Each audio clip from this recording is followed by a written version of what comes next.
Dövlət Təhlükəsizliyi Xidməti tərəfindən keçirilmiş kompleks əməliyyat istintaq tədbirləri zamanı Balakən rayon icra hakimiyyətinin başçısı olmuş Rzayev İslam Vahid oğlunun həmin vəzifədə işlədiyi müddətdə öz qulluq mövqeyindən istifadə etməklə ona etibar edilmiş külli miqdarda özgə əmlakını mənimsəməsinə və çoxsaylı korrupsiya cinayətlərinə yol verməsinə əsaslı şübhələr yaranmışdır.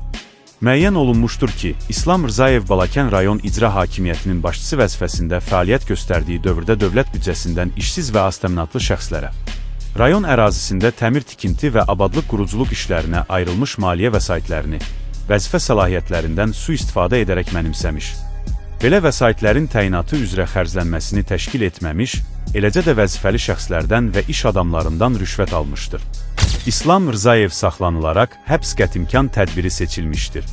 Hazırda cinayət işi üzrə istintaq əməliyyat tədbirləri davam etdirilir.